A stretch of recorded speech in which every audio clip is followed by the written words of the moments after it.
Hello, viewers out there. You're welcome once again to Sports Orbit.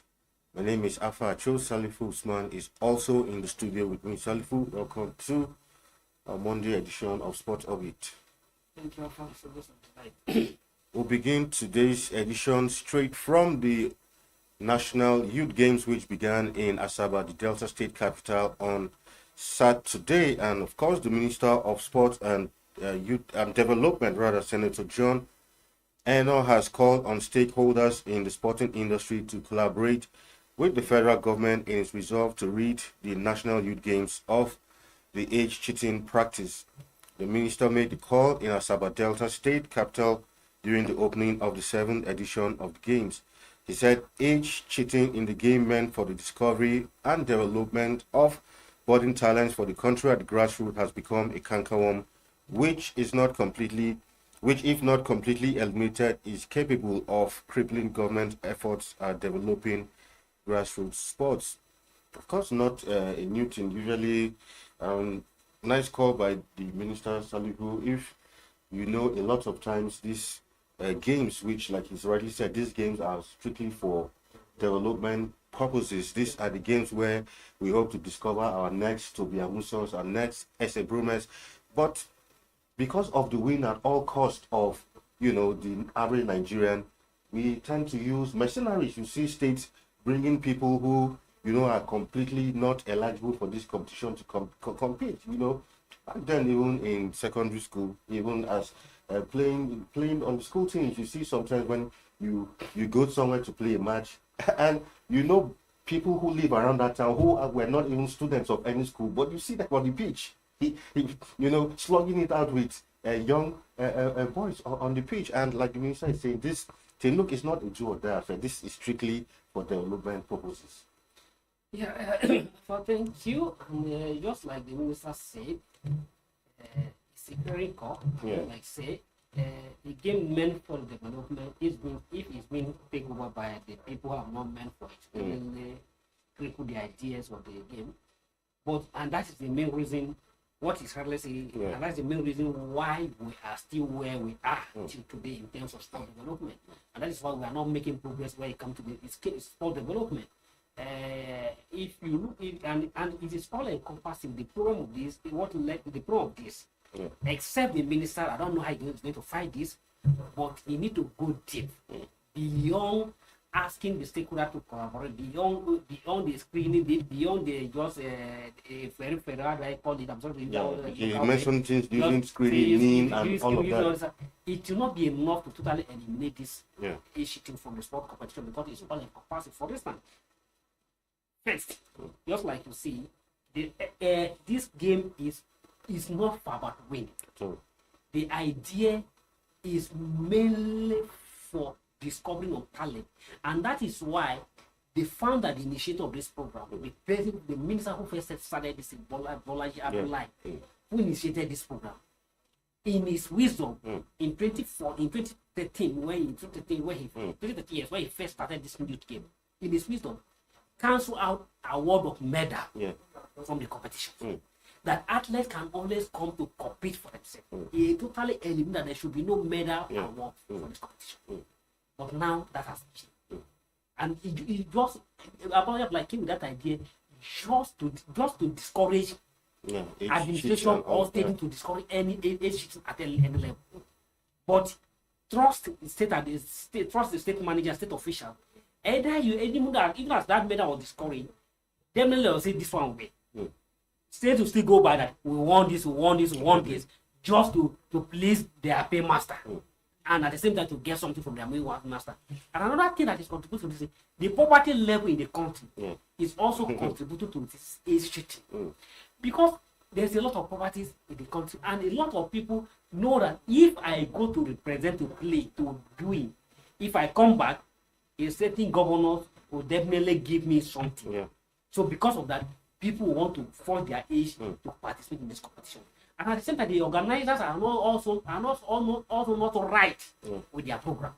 Okay, for instance, when you are talking about school competition that meant for people 15 under, that the highest age for you to compete at this company is 50, if you are more than 50, if you are 15 years old, you are not eligible to compete for this competition. Exactly. And if you are looking for children between the age of 10 and to 15 to compete, these are schools of age.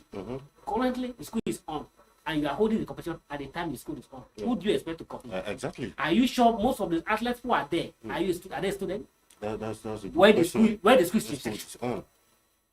You know, so it means that the organizer also give opportunity for allow age sheet. And I think you raised a valid point. You see, I didn't even consider this in my opening remarks, because why wasn't you see, even the movement of the dates was not something that was properly thought out. Yeah. This thing would have happened when students are on holidays. And I didn't even think of, because these people who are supposed to participate are students. So like you said, schools are in session now. So how do the students come to participate? So so the minister is calling for collaboration. Should first and foremost try to rid himself of some of the inadequacy within the ministries. Because this game was initially, it was supposed to be held in February. But they postponed, they said, because of the general election. The general election was held in February. Between February and now, how many months? That is almost 7 months different. Exactly. We waited. Okay, the school went on break. August. Then August, July. This is long break. School went on break in July. Between July and September, you have enough time to have prepared to call students to come for this competition. Exactly. But you waited until the school have resumed before you now say, okay, because you know that this is September, we are already in the month, we are running to the end of the year, and if you not to the end, if you know organize, let me after this competition. Yes, the minister may just come in, but I'm beginning to feel that this competition is going on primarily to satisfy some certain people's pockets. Exactly. Because they know that the only way you can balance your book or whatever is to hold this competition. Yes. And if this competition is not good, and if the money has already been budgeted for it, how do you explain if that money did not come did not return back to the treasury? So they must hold this money. That's why they are holding to hold it, even when the school is session, and which is on the right time. So if the minister want to get age totally eliminated from this competition, first he has to start the cleansing from his own ministry. Yeah, I mean, still on the National Youth Games, and as a result of that, also organizers of the games have explained why athletes and officials are still facing, adequate accommodation challenges. And part of the reasons they gave was that, they plan to have used hostels for accommodation, but schools have now resumed. So you can see that these things were not properly thought out, because now you've carried young people to Asaba. Now they are facing accommodation challenges. What do you do about it? So these games, I think there should be a period whereby you should be holding these games. You can say, okay, between July and September is a long vacation. Find a date or somewhere around August where you hold this competition.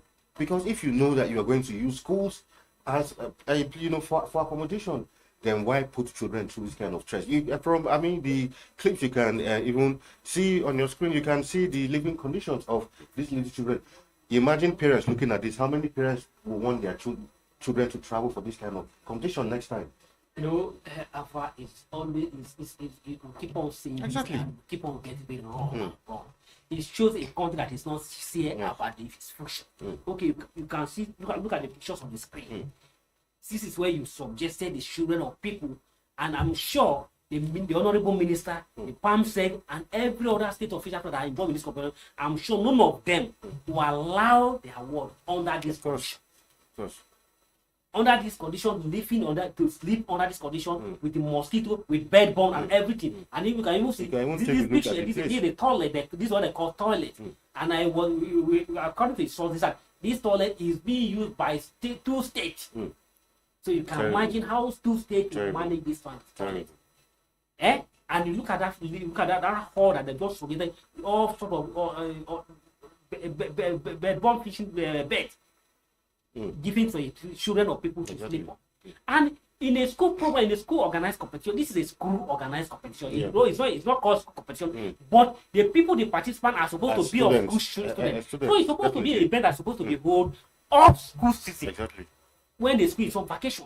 This was supposed to be doing it sooner when the school is on vacation. But now you waited the school, and just like they're giving the schools, okay, we are in a country that yes, you can't rent a hotel to accommodate the children. You make use of the hostel you are supposed to make use. You know that the student has to be already resumed, and no school will allow their hostel to sacrifice their own hostel for you because their own children is already there. So you know you don't have all those things, but still you are still insisting that you must go on the competition. I'm sure that Delta State we have said severally praising the Delta State government how they have become to prove they became a home of sport. But I'm totally disappointed that the Delta State government will allow such a thing to go on in their state really at this time. All right, still on the National Youth Games this time, the General Manager of the Ekiti State Sports Council, Mr. Adekunle Adeyemi, has been recalled from the ongoing games. Of course, according to the governor, he was recalled as a result of, he said, the state's contingent were poorly kitted. So you see that so many things are wrong with these games. This thing was already put together.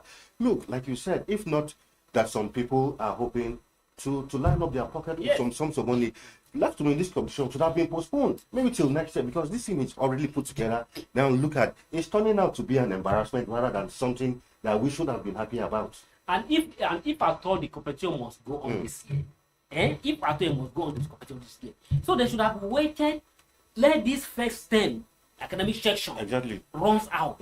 By the time the students go on for a break for a first term children by December, then early December, you can hold this competition within just a program of 10 days, less than 2 weeks. Yes. So early December, or towards the end of December, when the school is on break, use that 2 window, that break, that Christmas break, to hold this competition. If you must hold this year, but you can see that people were just care about themselves, but not care about the pride of the student. Now you deprive the student to. I'm very sure that most of the people who are there, yes, they claim to be students, but I'm sure no parent will allow his children to live at this critical time of academic session to go for a sport event, except the school did go ahead, allow them to go, and then provide an extra lesson for them to cover up.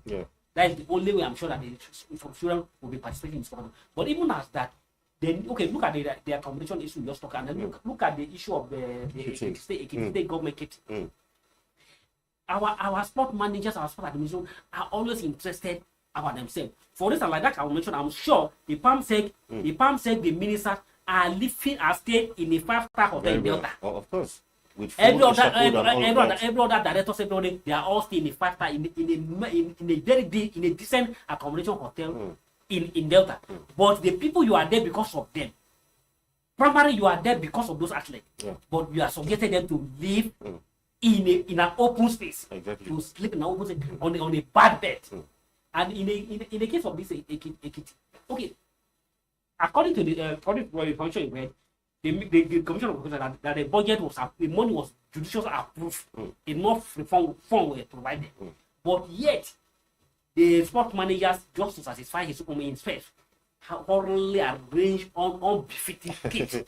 And because it was a show where everybody saw the sport, that the state government are taking decision because they felt embarrassed when because the show went viral on social media, and that's why they have to they are recording him. And I'm sure if the sport manager is alone in this, and I'm sure he can't be alone in this. No, definitely. Such things. He can't be alone in this.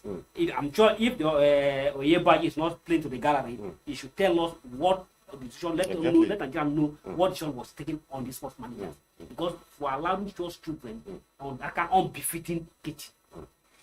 All right, we'll go on a quick break, and when we come back, Sport Orbit continues. Don't go nowhere.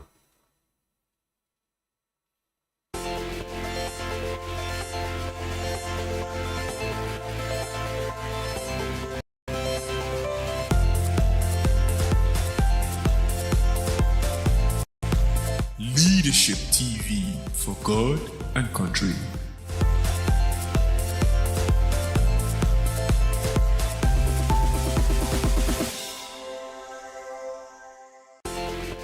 Be part of our brand.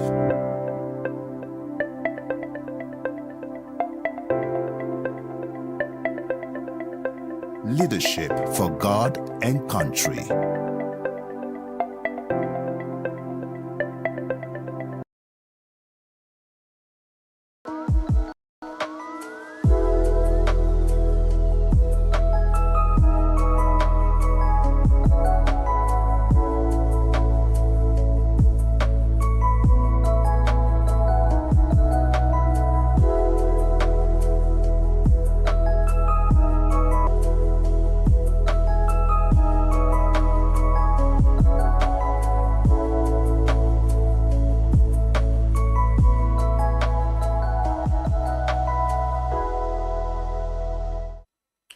All right, welcome back from that break. It's still Sports Orbit on Leadership TV. Now, of course, we'll go to some handball news where Nigeria's under-18 women's handball team during the weekend defeated their Angolan counterparts 28-24 in the third-place match to win bronze at the African Women Youth Handball Championship. The Nigerian girls bounced back from their semi-final game loss to Egypt on Friday to beat Angola. They fought hard to beat Angola girls with 5 points difference in the first match, 12-7, and they continued with the winning spirit in the second half to defeat the Angolans with the final score 28-24. Team handler Shitu Agbola commended his girls, saying the team played well. He said, "We wanted to play the final instead of third place. Unfortunately, we lost the semi-final against Egypt yesterday. The most important thing, which was a success to us, is that we have qualified for the 2024 IHF Women's Youth World Championship." Well, we say congratulations to the girls. And severally on this program, if you recall, we've always talked about how recently, when it comes to sports, the women have suddenly taken the lead. Exactly. Here again, getting the bronze and also qualifying for the World Championship. Exactly. Yes, you are absolutely correct. Yes, another women team again. Yeah. All far away Tunis, giving Nigeria something to share. And I'm impressed with this team. Even though I didn't watch the match, but if you look at the picture you are seeing on the screen here, these are some of the things we are talking about. Exactly. In fact, some even look younger than the age. Age, and you can be sure that. So I commended the handball federation for putting this together. Yes. To me, I'm quite delighted. The coach don't even need to worry at all. We don't need to play in the final. Yeah. But the fact that they even made to the semi-final is a huge achievement, and the fact that they qualify for the World Cup is a huge achievement. Because that World Cup gives them another platform to showcase themselves and to continue in their development of this young talent, this young girl. What matters is about development at this stage. Winning is not a key thing at this beautiful age. What you want to do, but ensure that we create a platform to ensure to allow the progressions to go on. And by qualifying for the World Cup, it clearly shows that yes, the Handball Federation, the Nigerian government will not just abandon these two. They need to keep them together to prepare for the World Championship. So congratulate the team, and it's a good one for Nigeria. All right, to some football news now, where Leicester City midfielder Wilfred Ndidi has reacted to his new attacking role at the club under new manager Enzo Maresca. Ndidi is flying again at the King Power Stadium following a difficult spell last season. Of course, for Ndidi, he said, he's excited. He's a midfielder, but he's been pushed up a bit. And for him, he said he's enjoying the role. So far, he has scored 3 goals this season for the club and provided 2 assists. And thankfully enough, the way Leicester City are doing in the Championship, I think they're on top of the lockdown. And the way they are going, without a doubt, that next season they'll be back to the Premier League. And like we spoke severally here, about his attitude, same for Kelechi. They never push for a move that we must leave the club, like Onachu was doing, we must leave the club. They stayed with the club, and now they're enjoying. And surely Leicester City will be back in the Premier League come next season. Yeah, exactly. And even me, I'm impressed with the new group. Wilfred is known for being a holding midfielder. Yeah. And it has happened we have seen several players who the coaches by their own plan change the rule, and eventually they become the star in that role. Yeah. Thiorere is a perfect example. Thiorere who used to be a defender, but as we got convert him to striker and become one of the best strikers the world has ever produced. Yeah. So indeed, he is known for being very cover up for the defenders, but the new coach has pushed him forward, and for him, it's as if it is his normal role. And for you, somebody who has just asked you to change the role, pushing from the back instead of cover up for the defender, you are now pushing to support the attack. And from supporting the attack in the front, you have also score 3 goals, provide 2 assists, provide assists in 5 matches. That is, to me, that is a fantastic one. And I hope that even if you look at the Super Eagles at the moment, we are also have issue with the attacking midfielder, having a perfect attacking midfielder.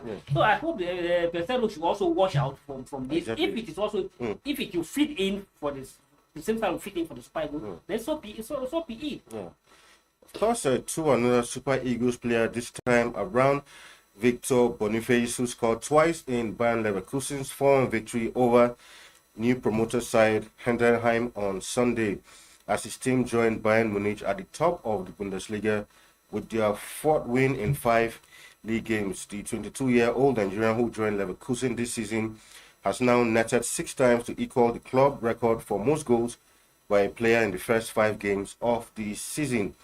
I mean, Leverkusen starting the season very well, going toe-to-toe a campaign, and Victor Boniface seems to be a revelation. You know, like, I mean, someone over the weekend said, like, this is like another new Victor Osimhen we're having. So, I mean, good times for Nigeria, especially when it comes to the striking positions. Young Victor Boniface is clearly the talk of the town in Germany.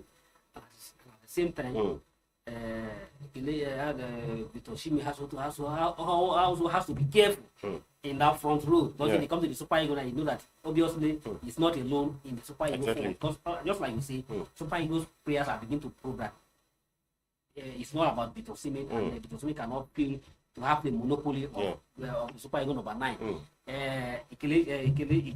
Apart from Murphy is also doing well. The man in Northern Forest.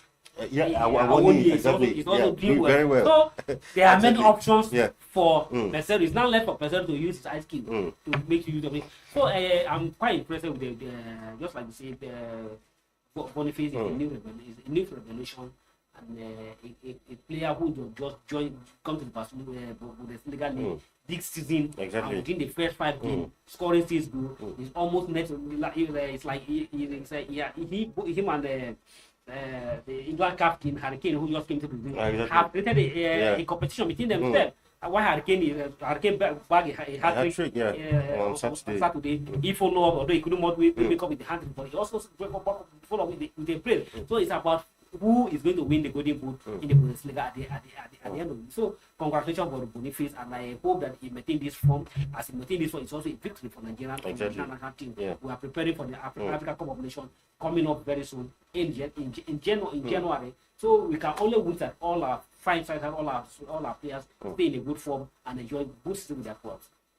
All right, let's go straight to the EPL. Of course, very interesting games went down during the weekend, Saturday, Sunday, and if we have that, we'll look at it. Of course, clearly the star match of the weekend was the Arsenal and Tottenham game. Everyone was looking forward to that, and for some of us, I predicted a draw in this one, and true to type, a very entertaining game from beginning to end. And clearly, you know, Tottenham are beginning to show signs under new coach, and Postecoglou looks like they are beginning to get it right gradually.